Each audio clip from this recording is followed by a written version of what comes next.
آمين والصلاة والسلام على أشرف الأنبياء والمرسلين حبيب الله العالمين مولى ومولى الثقلين جد الحسن والحسين مولانا أبي القاسم محمد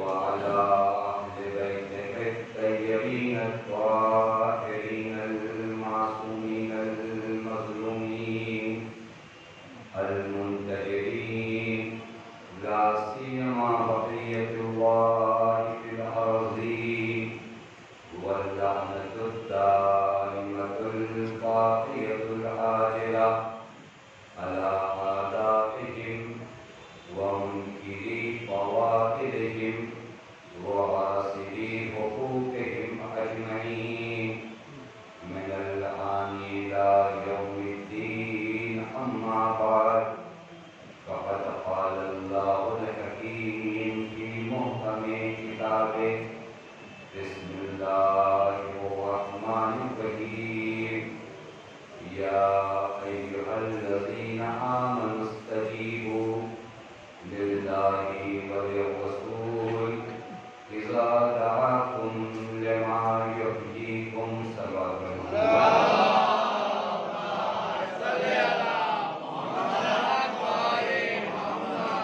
ایک مرتبہ سورہ غم اور 3 مرتبہ سورہ توحید کی تلاوت فرما کے مرحوم سید علی سرور بن نذیر حسین مرحوم سید محمد علی بن محمد نذیر مرحومہ سیدہ شاہدہ خاتون بنت مرتضی حسین مرحوم سید حیدر صفوین بن محمد صفوین مرحومہ سیدہ شاہدہ خاتون بنت محمد حسین اور 2-3 زائرین تھے جو انتقال کر گئے بیوہ میں مرحوم سرور حسین صادق ابنی مرحوم محمد عباس امیر علی گرامی رضی اللہ تمام مومنین و مومنات کی روح کو ساتھ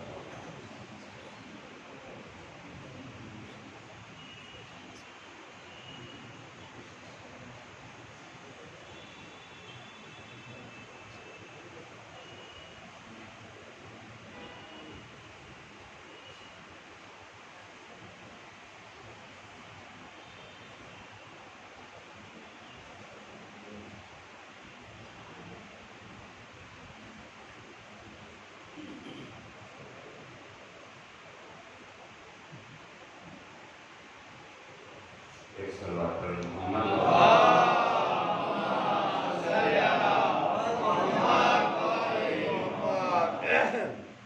پروردگار عالم کا لاکھ لاکھ شکر ہے کہ اس معبود نے ہمیں اور آپ کو ایک مرتبہ پھر بارگاہ محمد و آل محمد میں حاضر ہونے کی توفیق عنایت کی۔ اس طرح سے ہماری وابستگی در حقیقت ہماری کامیابی کا راز ہے۔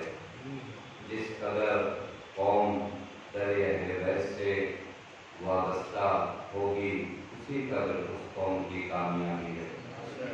یہ وابستگی، یہ تعلقات جو ہمیں در اہل بیت سے کسی بھی حوالے سے عرض کیا کہ وابستگی بہت ضروری ہے ان کے گھر سے، کیونکہ کائنات میں ہر چیز اگر محترم ہے تو صرف ان کی وجہ سے محترم ہے۔ کائنات میں اگر نیکیاں ہیں تو ان کی زوال کی وجہ سے ہے۔ خود امام معصوم ایک مقام پر ارشاد فرماتے ہیں نحن اصل کل خیر و عدونا اصل کل شر، یعنی کائنات میں جو بھی نیکی ہے اس کا معدن منبع ہم ہے۔ یعنی اگر نیکیاں کہیں کائنات میں دیکھو تو سمجھو کہ تعلق اہل بیت سے ہے، اور کائنات میں جتنی برائیاں ہیں ان تمام برائیوں کا منبع ہمارے دشمن ہیں۔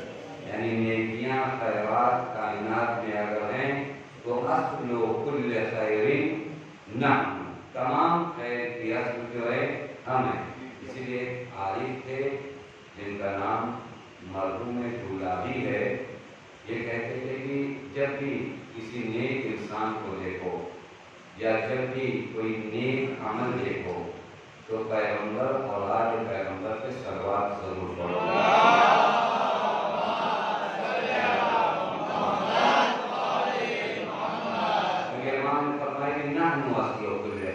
ہر خیر کی اصل ہم ہے، یعنی کائنات میں اگر کہیں صداقت دکھے تو یاد کرو دریا بیت کو، کیونکہ صداقت وہیں سے ہے۔ کائنات میں اگر کہیں بندگی دیکھو تو فوراً یاد کرو اہل بیت کو، کیونکہ بندگی وہیں سے ہے۔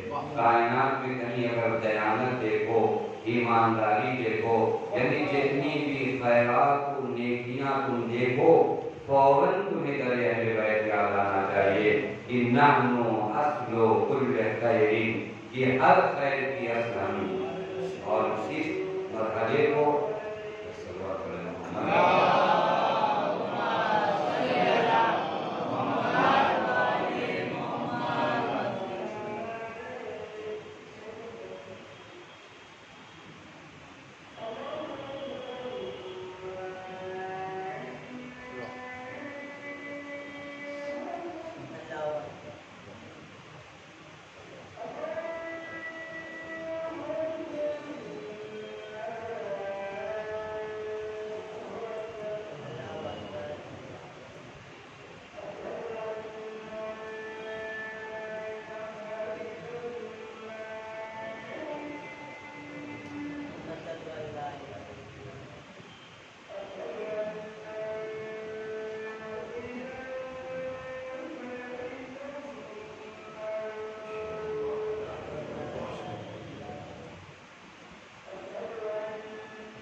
اصل اگر آپ توجہ فرمائیے، اصل کہا جاتا ہے جڑ کو، اصل کہتے ہیں جڑ کو، معصوم کہتے ہیں تمام خیر کی اصل ہم ہیں۔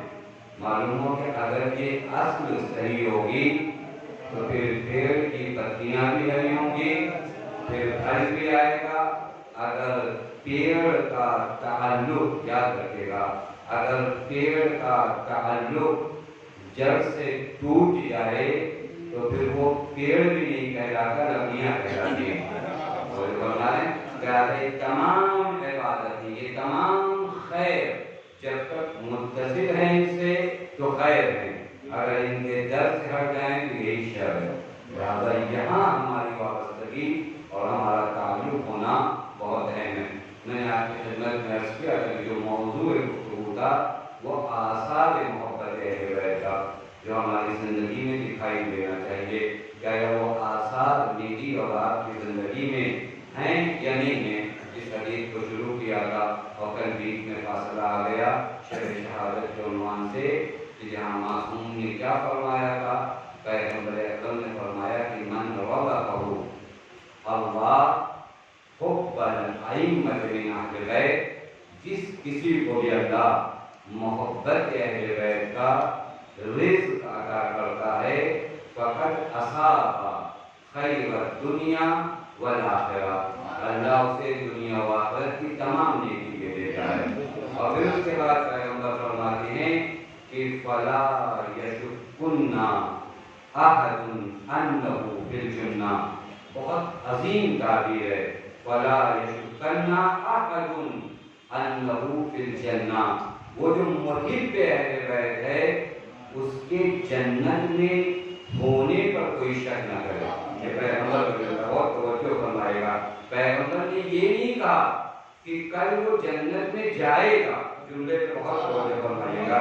پیغمبر نے کہا محب اہل بیت جنت میں ہے، یعنی پیغمبر بتا دے رہے ہیں کہ جنت فقط اس چیز کا نام نہیں ہے جہاں سلسبیل و حور و غلمان و میوے اور پھل ہوں، بلکہ جنت حقیقی محبت اہل بیت کا نور ہے. اگر یہ تمہارے وجود میں ہے تو تم اسی وقت جنت میں ہو. یہ سلوات پڑھے محمد.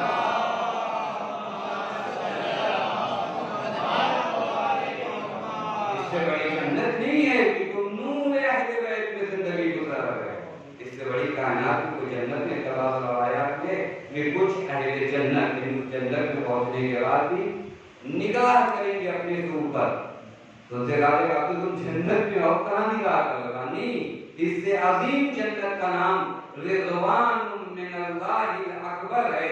یعنی یہ جنت جسے مادیات میں تم نے غرق کیا ہے، اس سے بلند جنت کا نام رضوان من اللہ اکبر ہے. یعنی رضائے خدا ہے، اور رضائے خدا محبت اہل بیت ہے. لہذا جنت حقیقی اسی محبت اہل بیت کو کہا جاتا ہے. ایک صلوات پڑھیں محمد.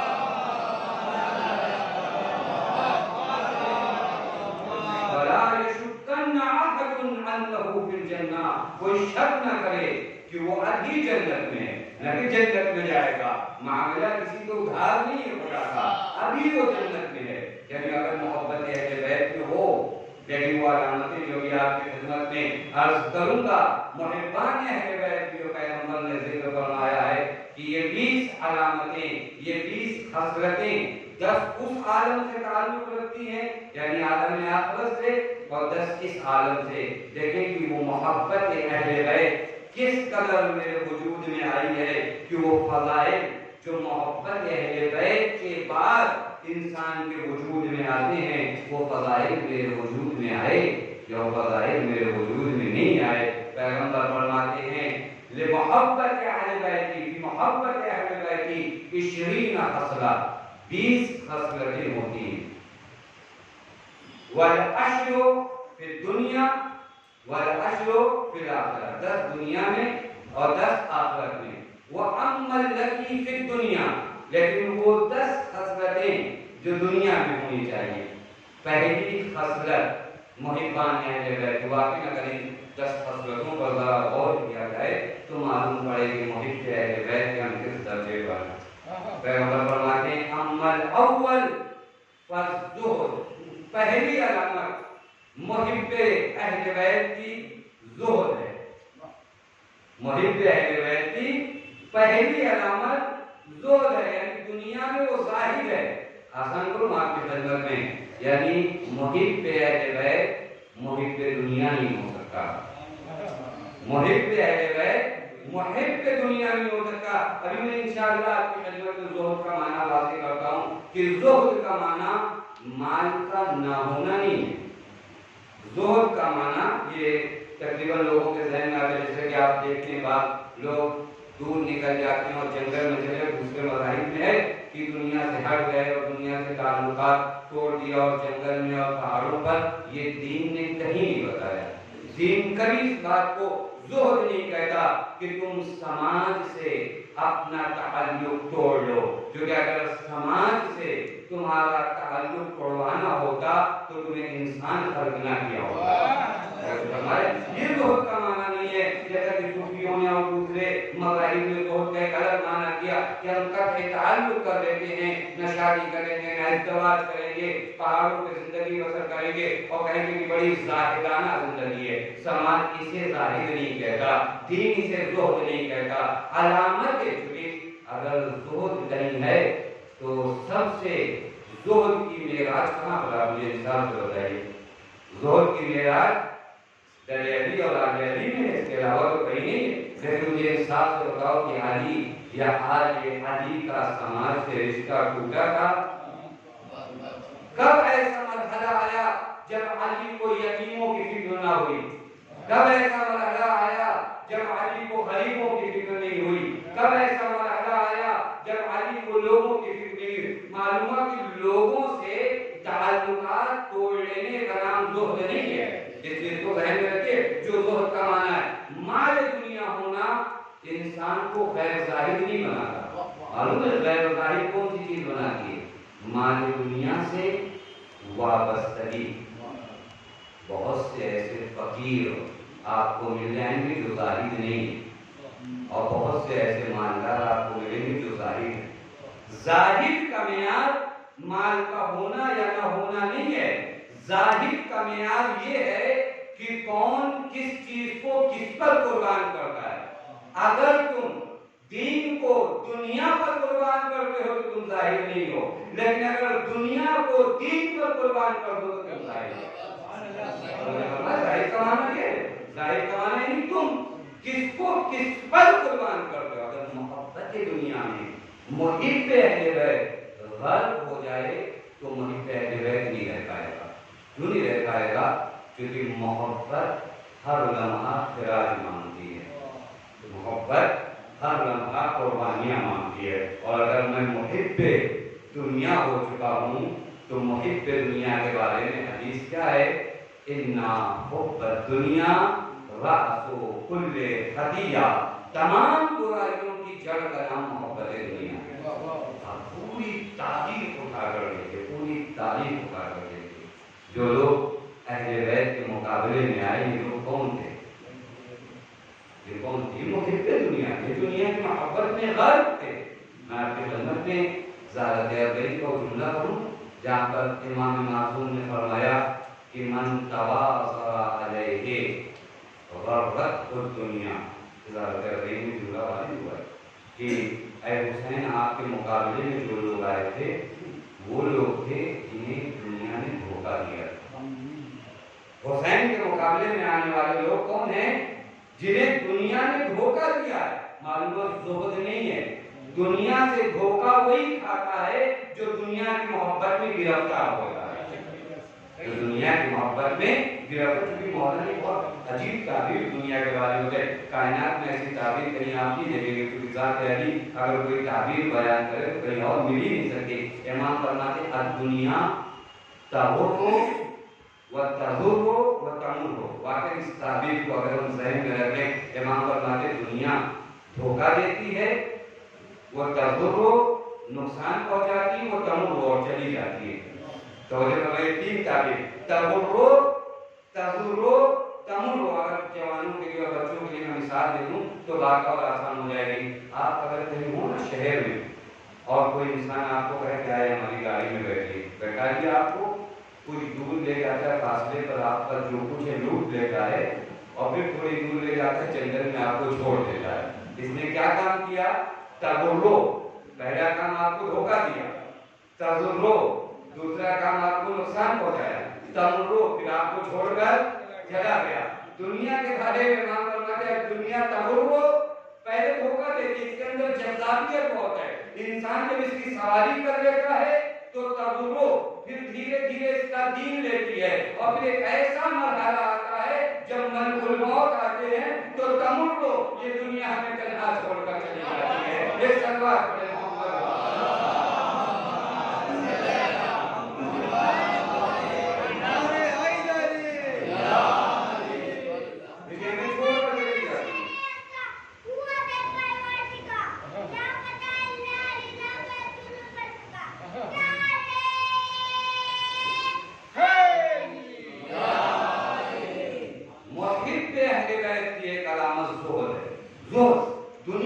کا لگاؤ کیسا ہے، واقعی دنیا سے اس کا لگاؤ کیسا ہے. بہت سے لوگ تھے میرے دوست، بہت سے لوگ تھے جو ہم سے اور آپ سے زیادہ فضائل اہل بیت جانتے ہیں. ہم سے اور آپ سے کبھی ہم لوگ خوش ہوتے ہیں نا کہ ہم کو فضائل اہل بیت بہت معلوم ہے.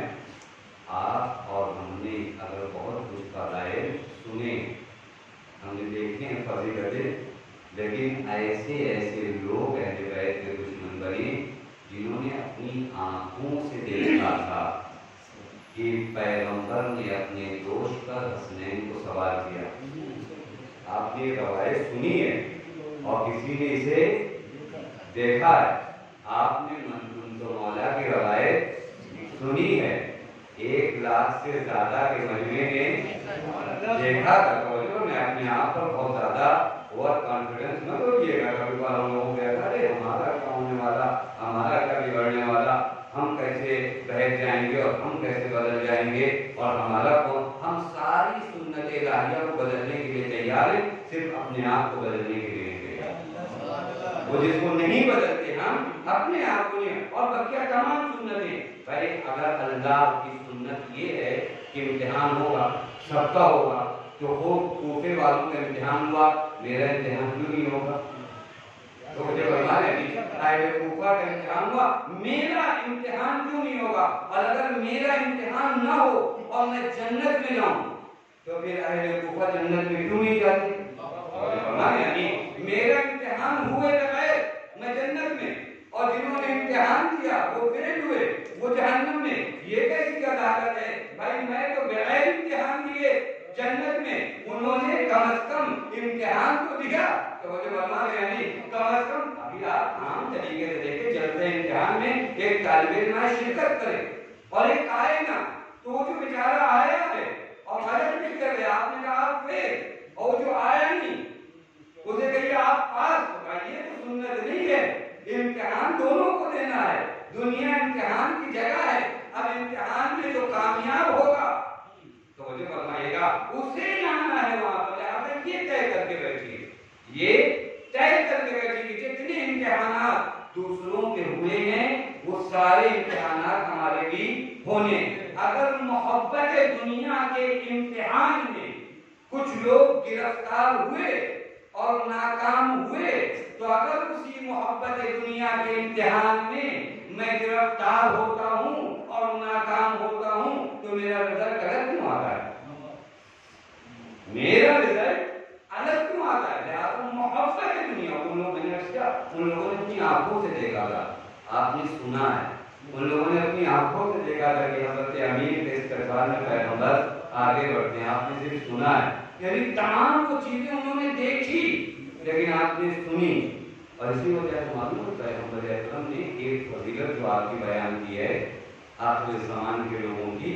پیغمبر نے اپنے اصحاب کے درمیان کہا کہ میں مشتاق ہوں. پیغمبر کا اشتیاق ہے. پیغمبر کیا فرماتے ہیں؟ میں مشتاق ہوں. آپ سمجھ سکتے ہیں تمام ملائک دیدار پیغمبر کے مشتاق ہیں اور پیغمبر آپ کے دیدار کے مشتاق ہیں.